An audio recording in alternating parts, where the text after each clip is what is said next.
আমি জুইশা আহমেদ পাঠ করছি ভিক্টর হুগোর 93 উপন্যাসটি। অনুবাদ করেছেন ইসমাইল আরমান।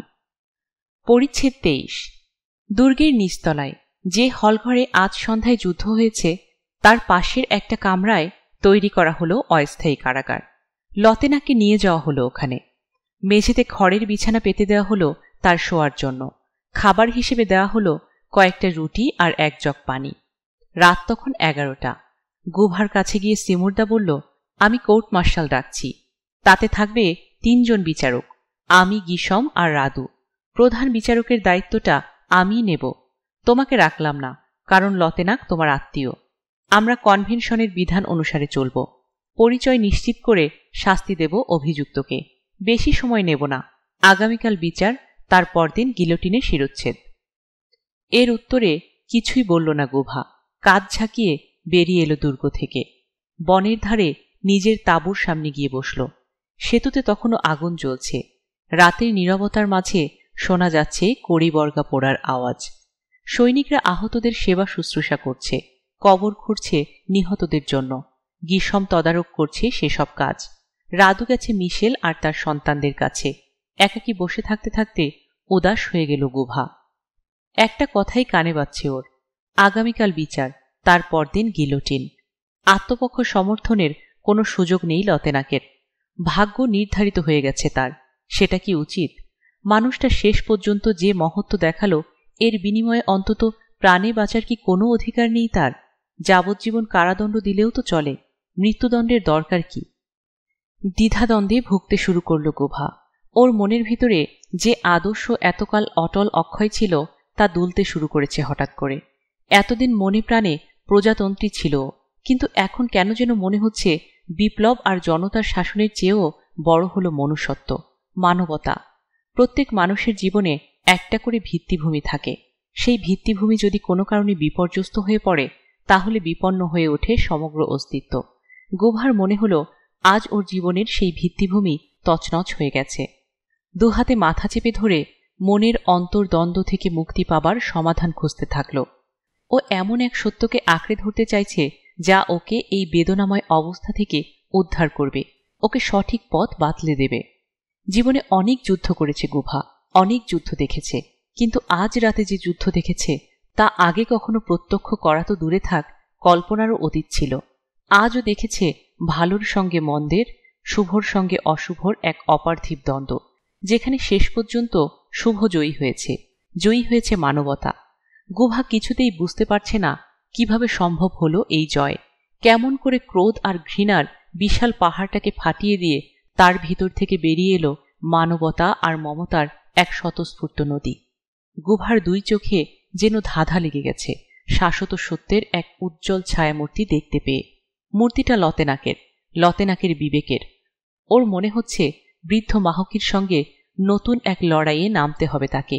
তবে সে লড়াই মানুষে মানুষে নয়, বরং বিবেকের সঙ্গে বিবেকের। এই লড়াইয়ের ময়দান হবে ওর আত্মা। চিন্তায় ডুবে গেল গুভা। ও এমন এক দেশের স্বপ্ন দেখে যেখানে কোনো গৃহযুদ্ধ থাকবে না, থাকবে না অপরাধ, ঘৃণা বা প্রতিহিংসা। অথচ প্রজাতন্ত্রের আন্দোলন এখনো পর্যন্ত সে স্বপ্ন সফল করতে পারেনি। বরং রাজতন্ত্রী হয়েও ওর স্বপ্নের বাস্তব রূপ দেখিয়ে দিয়েছেন লতেনাক। হিংসা ক্রোধ ত্যাগ করে ফিরে এসেছেন তিনি 3টি শিশুর জীবন বাঁচানোর জন্য। এই কাজ করতে গিয়ে যে ধরা পড়বেন তা তিনি জানতেন, অথচ ভয় পাননি। অথচ যে মানুষটা এত বড় আত্মত্যাগের উদাহরণ স্থাপন করল, তাকেই শুলে চড়াবার জন্য অস্থির হয়ে উঠেছে সিমুরদা। এটাই কি বিপ্লব? এটাই কি প্রজাতন্ত্রের আদর্শ? যারা সত্যের জন্য সংগ্রাম করছে, যারা নিজেদেরকে সত্যের সৈনিক বলে পরিচয় দেয়, তাদের মধ্যে কি ক্ষমা বা অনুগ্রহ বলে কোনো কিছুর অস্তিত্ব থাকতে পারে না? বিপ্লবীদের সংগ্রামে কি উদারতা বা মহত্বের স্থান থাকবে না? রাজতন্ত্রের সমর্থকরা অসহায় আর্ত মানুষকে উদ্ধার করবে, আর প্রজাতন্ত্রীরা তার পুরস্কার দেবে শিরোচ্ছেদ করে। এতে কারা মহিমান্বিত হবে, আর কারাই বা হবে কলঙ্কিত? ছটফট করতে থাকল গুভা। কি করে এই অন্যায় সইবেও? তাছাড়া লতেনাক ওর আত্মীয়, দুজনের শরীরে একই পরিবারের রক্ত বইছে। লতেনাকের প্রতি অবিচার কি ওর প্রতিও অবিচার নয়? বিপ্লব তো মানুষকে তার রক্তের সম্পর্ক অস্বীকার করতে বলেনি। বিপ্লব তো শুধু মানুষকে শোষণ পীড়ন থেকে মুক্তি দিতে চায়, সম্পর্ক থেকে নয়। তাহলে কি করা উচিত ওর? ভেবে পেল না গুভা। লতেনাককে মুক্তি দেবে? তাহলে ফ্রান্সের কি হবে? লতেনাক তো ঠিকই ইংরেজদের নিয়ে আসবেন দেশের মাটিতে, বিপন্ন করবেন স্বাধীনতা।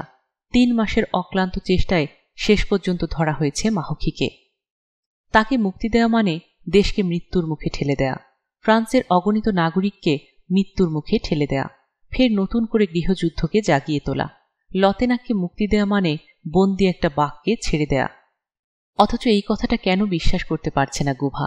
লতেনাককে আর বাঘ বলে মানতে ইচ্ছে করছে না।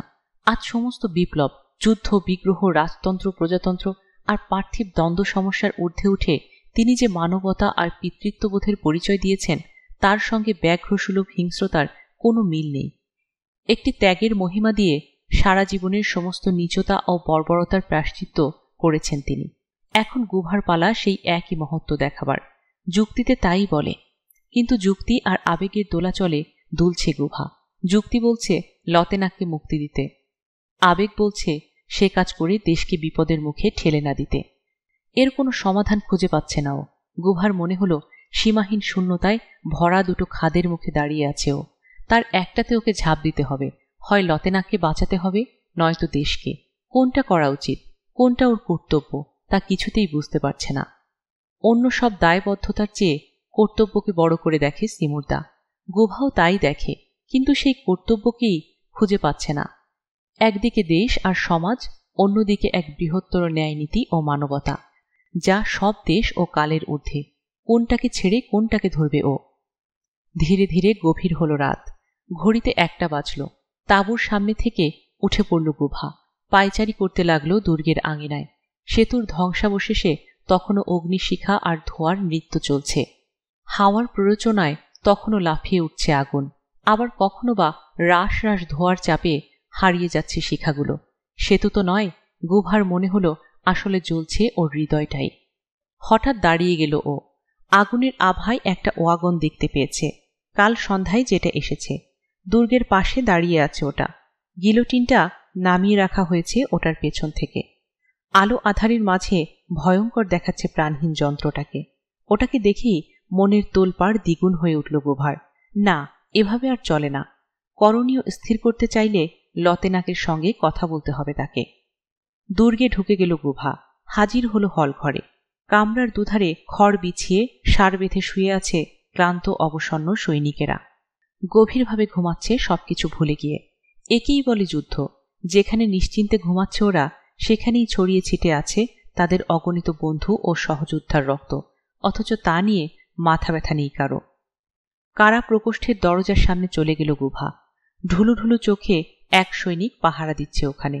ওকে দেখতে পেয়ে ঝট করে সিধে হলো, কপালে হাত ঠেকিয়ে সেলুট করল। দরজা খোলো, আদেশ দিল গুভা। চাবি বের করে তালা খুলল প্রহরী। দরজা ঠেলে প্রকোষ্ঠে ঢুকে পড়ল গুভা। পিছনে দরজাটা বন্ধ হয়ে গেল আবার। কামরার ভিতরে টিমটিম করে একটা লণ্ঠন জ্বলছে। সেই আলোয় বৃদ্ধ মাহকিকে দেখতে পেল গুভা। অশান্ত ভঙ্গিতে পায়চারি করছেন। ওকে ঢুকতে দেখেই থমকে দাঁড়ালেন। ক্ষণিকের জন্য ভাঁজ পড়ল কপালে। তারপরই তিনি হাসলেন, বললেন, সুপ্রভাত গুভা। দয়া করে দেখা দিতে আসায় ধন্যবাদ। এতক্ষণ একা একা খুব খারাপ লাগছিল। কথা বলবার জন্য একজন মানুষ খুঁজছিলাম। কিছু দরকার আপনার? জিজ্ঞেস করল গুভা। প্রহরীকে বললেই চলত। সেরকম কিছু না। আমি আসলে বলতে চাইছিলাম যে শুধু শুধু সময় নষ্ট করছো তোমরা। বিচার আচারের নাটক করবার দরকার কি?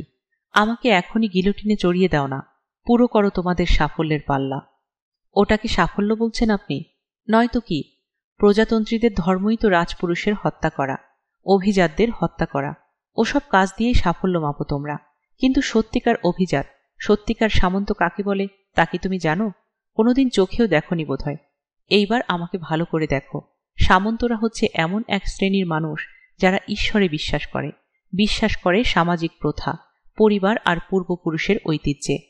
রাজার প্রতি ভক্তি আর আনুগত্য, আর দেশের প্রাচীন ধর্ম, আইন আর ন্যায় বিচারের প্রতি কোনো রকম দ্বিধা নেই তাদের। দাঁড়িয়ে কেন? বসো।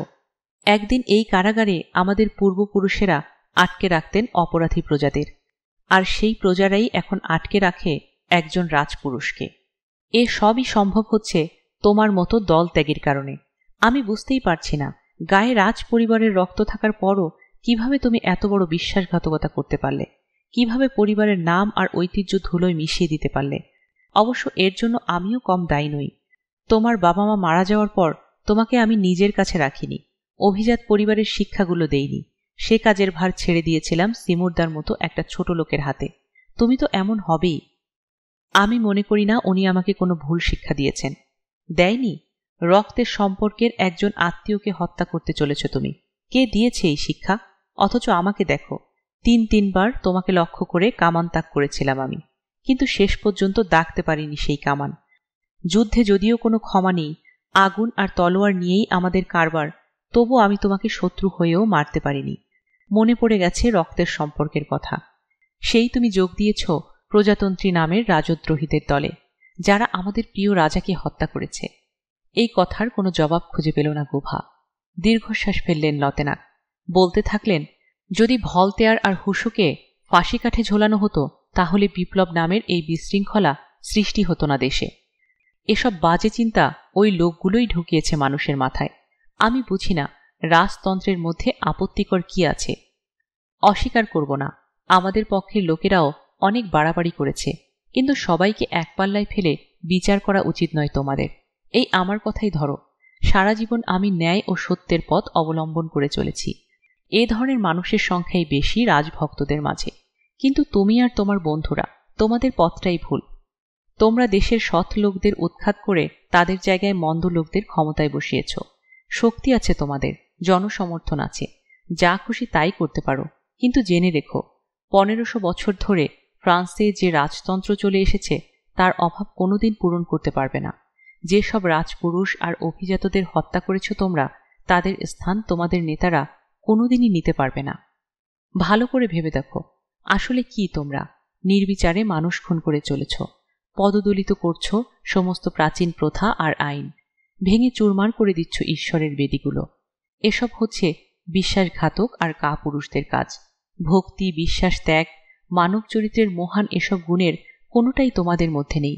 এসবের অভাবই শেষ পর্যন্ত ধ্বংস করবে তোমাদেরকে। যাকগে, এ নিয়ে ভাষণ দিয়ে আর লাভ নেই। যে কাজে এসেছ সেটা সম্পন্ন করো গুভা, আমাকে হত্যা করো। লতেনাকের কথাগুলো গুভার অন্তরের অন্তঃস্থলে তীব্র আলোড়ন তুলল। মাথা হেঁট হয়ে গেল ওর। বুঝতে পারল বৃদ্ধ মাহকি যা বলেছেন তা একেবারে ভুল নয়। যে আদর্শের কথা ভেবে বিপ্লবে যোগ দিয়েছিল ও, এখন আর সেই আদর্শের অস্তিত্ব নেই ওদের প্রজাতন্ত্রে। এখনও এতে সমর্থন দিয়ে যাওয়া মানে অন্যায়কে সমর্থন দেওয়া। খানিক পর মুখ তুলে লতেনাকের দিকে তাকালো। চেহারায় আমূল পরিবর্তন এসেছে। শান্ত গলায় বলল, আপনি মরবেন না চাচা। অন্তত আমার দেহে যতক্ষণ প্রাণ আছে ওদেরকে এই অবিচার আমি করতে দেব না।